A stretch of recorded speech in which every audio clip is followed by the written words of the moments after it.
Hi everybody, मैं doctor Imran.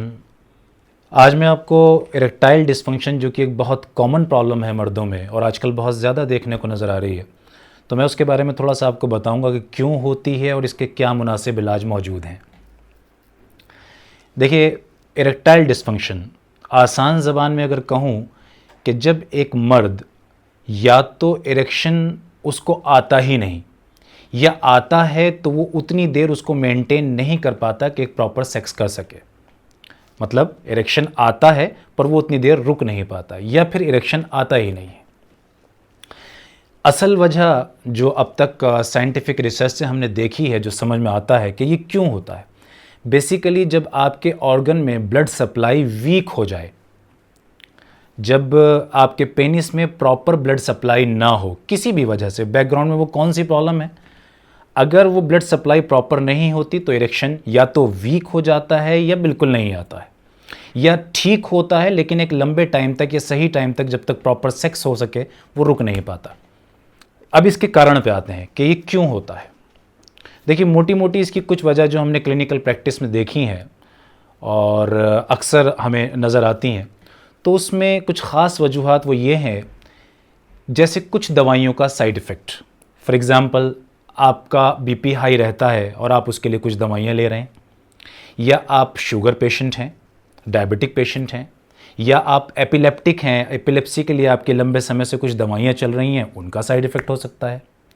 कभी कभी ये साइकोलॉजिकल प्रॉब्लम्स की वजह से भी होता है, जैसे बहुत ज़्यादा डिप्रेशन, एंजाइटी या बहुत ज़्यादा स्ट्रेस होना, या इंटरपर्सनल रिलेशनशिप बहुत पुअर हों, आप बहुत अच्छी तरह से अपने पार्टनर के साथ कम्युनिकेट ना कर पाते हों, या बैकग्राउंड में कुछ ऐसी चीज़ें पड़ी हों जो आप दोनों के रिलेशनशिप को डिस्टर्ब करती हों।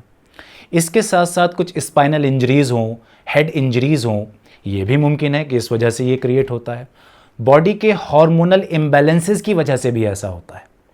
तो ये कुछ मोटे मोटे से कारण हैं जिसकी वजह से इरेक्टाइल डिस्फंक्शन होता है।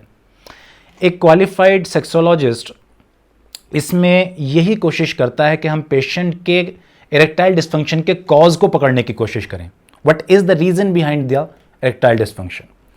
सो a qualified sexologist try to catch that particular cause, और उसी को नज़र में रखते हुए हम उसको टारगेट करते हैं और मेडिसिन से उसको ठीक करते हैं। जनरल जो इसका मैनेजमेंट है इरेक्टाइल डिस्फंक्शन के लिए, वो psychotherapy, medicine plus some devices which can be use for penis particularly, और कुछ एक्सरसाइजेज, ये सब चीज़ें मिलकर इरेक्टाइल डिस्फंक्शन को तकरीबन ठीक कर देती हैं। एक बात और बताना चाहूँगा यहाँ जो बहुत इंपॉर्टेंट है, अक्सर एक मिसकंसेप्शन लोगों में रहता है कि जी इरेक्टाइल डिस्फंक्शन एज के साथ नॉर्मल है। अगर आपकी एज 40 साल हो गई है, 35 साल हो गई है, 45 साल हो गई, तो इरेक्टाइल डिस्फंक्शन आपको होना नॉर्मल है। नहीं, ये बात सही नहीं है। ये ज़रूरी नहीं कि आपकी एज बढ़े तो आपको इरेक्टाइल डिस्फंक्शन भी आना चाहिए। ये अंत में मैं एक बात और बताना चाहूँगा आप लोगों को जो बहुत ज़रूरी है, कि लाइब्रेट एक ऐसा प्लेटफॉर्म है जो हमें मिला, हमें इंट्रोड्यूस कराया गया इसके थ्रू।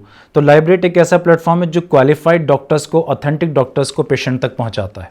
तो अगर आप लोग मुझसे किसी भी तरह कंसल्ट करना चाहते हैं, किसी चीज़ के लिए कोई क्वेरीज आपके मन में है, तो you definitely ask the questions on Lybrate platform. I am going to give the answer for them.